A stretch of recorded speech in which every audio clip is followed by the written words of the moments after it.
جناب موسیٰ اتنے عظیم پیغمبر ہیں کہ پیغمبر اسلام اور حضرت ابراہیم کے علیہ السلام کے بعد سب سے بڑا مقام جناب موسیٰ کا ہے، اور اتنا عظیم پیغمبر جس کی ماں پر اللہ وحی کر رہا ہے، تو ظاہر ہے کہ بارگاہ خداوندی میں اس کا جو مقام تھا وہ فرعون کے دربار میں پوشیدہ تھا۔ فرعون کے دربار میں یا فرعون کے محل میں جب وہ پل رہے تھے تو لوگ ان کو ایک لاوارث بچہ جو انجان ہے، جس کی نسل سے، جس کے حسب نسب سے لوگ واقف نہیں ہیں، وہ سمجھ کے پال رہے ہیں۔ فرعون ان کو موسیٰ ابن عمران سمجھ کے نہیں پال رہا تھا۔ تو کیا تھا کہ موسیٰ ابن عمران ایک انجان، ایک ایسے بچے میں گم تھے۔ وہ بچہ سامنے ہے، جناب موسیٰ ابن عمران غائب ہیں۔ جب ایک مرتبہ فرعون نے جناب موسیٰ کی دعوی نبوت کے بعد، اظہار نبوت کے بعد، بعثت کے بعد اپنا احسان جتایا تھا اور کہا تھا کہ تم ہمارے سامنے بات کر رہا ہو، تم تو ہمارے دربار میں پل کے بڑھے ہو۔ تو انہوں نے اس کا جو جواب دیا تھا وہ قرآن میں نقل کیا ہے۔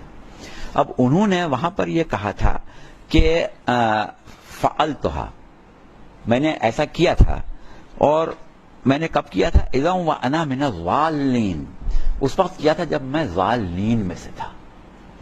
تو ضالین میں سے تھا۔ اب یہاں پر ضال کے معنی جیسا کہ ہم نے بتایا گمراہ نہیں ہے، یہاں ضال کے معنی کھویا ہوا، غائب، یعنی میری شخصیت غائب تھی اس وقت۔ تو نے مجھے موسیٰ ابن عمران سمجھ کے نہیں پالا تھا، تو نے ایک انجانا بچہ سمجھ کے پالا تھا۔ اگر تو جان لیتا کہ میں موسیٰ ابن عمران ہوں تو مجھے تباہ کر دیتا، پالتا تھوڑی۔ تو کیا تھا کہ میں ضال تھا، یعنی میں غائب تھا، میں غائب تھا۔ تو یہ غیبت ہے جو جناب موسیٰ کی اس طرح سے تھی کہ ان کی شخصیت غائب تھی، اور یہی مقام، یہی شخصیت کی غیبت پروردگار عالم نے پیغمبر اسلام صلی اللہ علیہ وآلہ وسلم کو بھی عطا کی تھی۔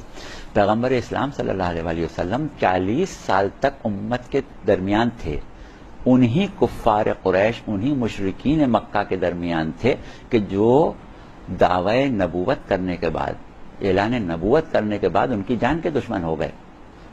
آخر گھر سے نکالنا پڑا، 3 سال آپ شیب ابی طالب میں رہے، آخر ہجرت کر کے آپ کو راتوں رات مکہ چھوڑنا پڑا۔ لیکن کیونکہ آپ کے ذمے یہ تھا، یہ کام تھا، آپ کی ذمہ داریوں میں ایک ذمہ داری تھی کہ آپ اعلان نبوت اور تبلیغ شریعت سے پہلے تبلیغ اخلاق کریں، اور تبلیغ اخلاق کے دوران آپ کی شخصیت پوشیدہ رہے، لوگ پہچانے نہیں کہ یہ وہ ہے کہ جس کا ذکر کتابوں میں آ چکا ہے، یہ وہ ہے کہ جو اس مقام و مرتبے کا حامل ہے کہ جس مرتبے تک کوئی پہنچ ہی نہیں سکتا ہے۔ لوگ اس کو یتیم عبداللہ سمجھ رہے ہیں۔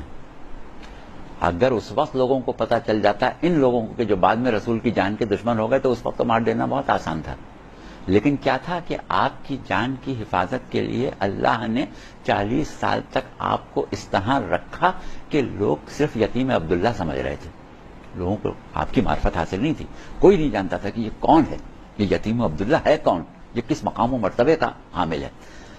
اگر پتہ چل جاتا تو ظاہر ہے کہ آپ سے دشمنی اسی وقت شروع ہو جاتی۔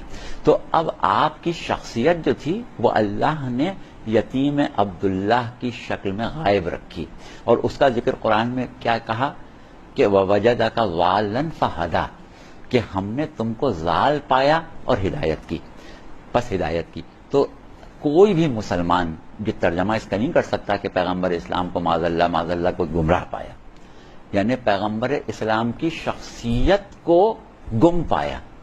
اب اللہ نے جب یہ چاہا کہ یہ ذات پہچانی جائے، اس کا تعارف ہو، تو لوگوں کو ہدایت کی اس ذات اور اس شخصیت کی معرفت کی۔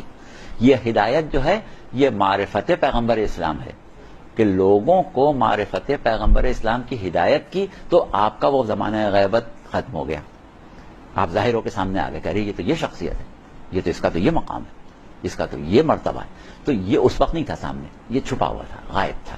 تو اس طریقے سے صفات انبیاء میں، صفات اوصیاء میں، صفات ہادیان برحق میں ضروری ہے کہ صفت غیبت ان کے اندر ہو۔